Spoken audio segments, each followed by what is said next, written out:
Terima kasih Anda masih bersama kami dalam Berita Papua hari ini.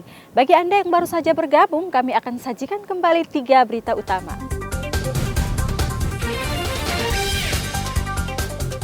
Seorang pilot asing menabrak pengendara motor.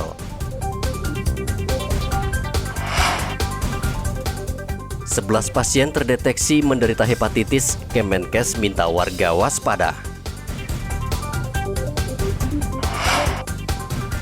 Penumpang pesawat yang transit di Bandara Sentani terus meningkat.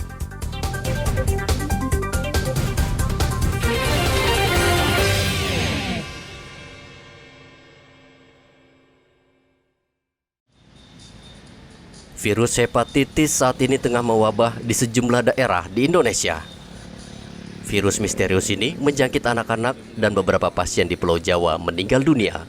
Hingga saat ini, belum diketahui jenis virus hepatitis berbahaya tersebut.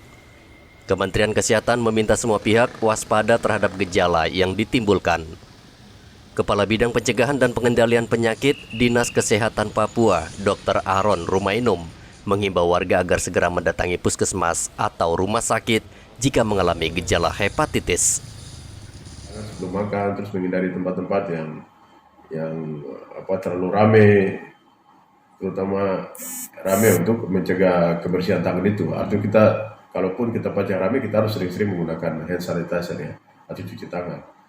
Dan makan yang dimakan itu masak, air yang diminum itu diminum tapi harus dimasak dulu seperti itu.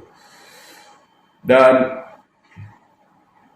kalau di KKP mereka jaga pintu-pintu masuk di puskesmas atau rumah sakit, dan juga organisasi profesi kayak Ikatan Dokter Indonesia atau Ikatan Dokter Anak Indonesia, kalau mereka menemukan kasus anak dengan gejala saluran pencernaan macam muntah, sakit perut, demam, mencret atau diare ditambah dengan gejala kuning, mereka harus segera melaporkan. Atau masyarakat juga seperti begitu. Kalau ada gejala-gejala di perut seperti mules, muntah, mencret, itu demam, mereka harus segera, dan terutama kuning, mereka harus segera membawa diri ke puskesmas. Kalau Dinas Kesehatan memantau lewat suatu sistem yang berbasis SMS atau berbasis WA, namanya sistem kewaspadaan dini respon cepat terhadap penyakit yang tidak diketahui. Sekarang kan penyakitnya kan ada penyakit yang namanya hepatitis, tapi bukan hepatitis A. Biasanya menimbulkan KLB itu hepatitis A. Dan kita tahu di Papua ini kan KLB hepatitis A belum pernah terjadi. Artinya dalam suatu acara yang menderita kuning itu lebih dari banyak orang, atau 5, 10, 15, 20 atau lebih. Nah, hepatitis yang sekarang ini kan hepatitis yang tidak diketahui penyebabnya. Bukan hepatitis A, apalagi B, C, D, E, dan G. Kita tahu kalau B dan C itu kan dia kronis sekali. Kronis, meninggalnya lama sekali. Harus pakai acara muntah darah segala macam. Berak darah segala macam, perut besar ya. Tapi kalau yang cepat KLB itu kan hepatitis A, tapi dicek hepatitis A-nya ini bukan. Berarti ini belum diketahui. Itu yang kita memang harus ekstra waspada. Bahkan lebih waspada daripada COVID sih mestinya. Karena di Jakarta sudah 3 yang meninggal kan. 3 yang sakit, 3 yang meninggal. Dinas Kesehatan Papua belum menemukan kasus hepatitis misterius di Papua. Namun ia sekali lagi meminta warga, khususnya orang tua, agar waspada terhadap anak-anak. Karena sejauh ini virus hepatitis ini menyerang anak-anak. Untuk langkah pencegahan, Aaron meminta orang tua agar tidak membawa anak-anak ke pusat perbelanjaan karena rentan terjadi penularan. Kemenkes menyebutkan ada 15 kasus hepatitis yang terdeteksi di Indonesia, 4 diantaranya akut. Hingga saat ini, WHO masih meneliti penyebab anak-anak terpapar hepatitis di belahan dunia. Arthur melaporkan dari Kota Jayapura, Papua.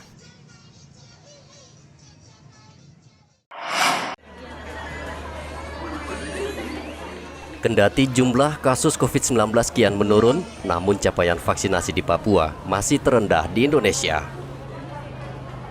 Capaian vaksinasi baru mencapai angka 33% atau baru 859.000 warga yang menerima vaksin dari target 2,5 juta orang. Kepala Bidang Pencegahan dan Pengendalian Penyakit Dinas Kesehatan Papua, Aaron Rumainum, mengatakan Dinkes terus melakukan vaksinasi dengan gencar. Bahkan di hari libur, para tenaga kesehatan diperintahkan untuk tetap bekerja. Namun capaian vaksinasi yang rendah disebabkan masih banyak warga yang enggan karena mempercayai kabar bohong yang beredar luas. Proaktif kita harus layani karena kita punya cakupan di Papua kan paling rendah, sekitar 33% dosis pertama.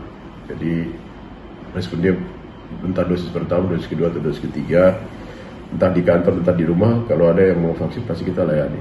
Itu salah satu, termasuk di hari libur, salah satu kiat atau untuk mengejar cakupan imunisasi, terutama di Papua. Dan juga untuk, kan dosis Pfizer kita ini, Pfizer kan digunakan untuk, vaksin Pfizer digunakan untuk umur 12 tahun ke atas. Kita punya persediaan kan masih 60.000 dosis, sudah tidak bisa digunakan bulan Juli, jadi kami kejar terus meskipun hari libur begitu. Di Papua ini kan ada juga hoax-hoax di media sosial tuh. Ada yang bilang AstraZeneca itu dari DNA simpanse lah, ada yang bilang itu nanti kalau kita suntik kita akan meninggal dalam 2 tahun, atau kita alasan agama kalau kita suntik itu berarti kita bagian daripada antikristus misalnya, ada tanda 666 kan. Dinkes tengah memfokuskan untuk menghabiskan 65.000 dosis vaksin yang tersisa karena masa kadaluarsa vaksin sudah dekat. Arthur melaporkan dari kota Jayapura, Papua.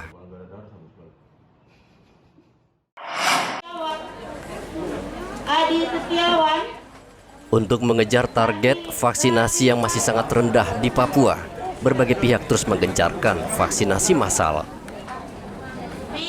Selasa kemarin, Kementerian Agama bekerja sama dengan Polda Papua menggelar vaksinasi serentak di halaman kantor Kementerian Agama Papua, Entrop, Jayapura Selatan. Vaksinasi yang digelar selama sepekan telah melebihi target yang ditetapkan sebanyak 2.500 orang. Untuk menarik minat warga agar mau divaksin, panitia juga menyiapkan sembako. Saudara-saudara sekalian, kerabat terdekat ataupun jauh, mari kita vaksin, vaksin aman, vaksin sehat. Kebetulan saya sudah vaksin booster untuk yang 3 kali dan bisa mempermudah kami untuk beraktivitas. Vaksinasi massal dihadiri staf khusus Presiden Ali Ngabalin. Ia sengaja datang untuk melihat langsung vaksinasi di lapangan. Bapak Presiden, kami masih terus vaksin dan perintah Pak Muldoko saya harus memantau. Datang kemarin, alhamdulillah dapat kami. Jadi kalau habis vaksin, ada 10 kilo beras yang Bapak bilang, ini di sini sudah ada 10 kilo beras, kemudian ada snack dan lain-lain setelah menunjukkan hasil vaksin. Bapak Kapolri, Pak Listio Sigit, teman-teman Polda lengkap semua. Perintah Kapolda, alhamdulillah. Saya langsung datang, tidak kasih tahu orang supaya lihat penyebaran betul atau tidak. Ternyata memang Papua memang bisa lawan. Capaian vaksinasi di Papua terendah seluruh Indonesia, yakni 33%. Hal ini karena terkendala warga yang enggan divaksinasi karena khawatir dengan efek samping. Anto melaporkan dari kota Jayapura, Papua.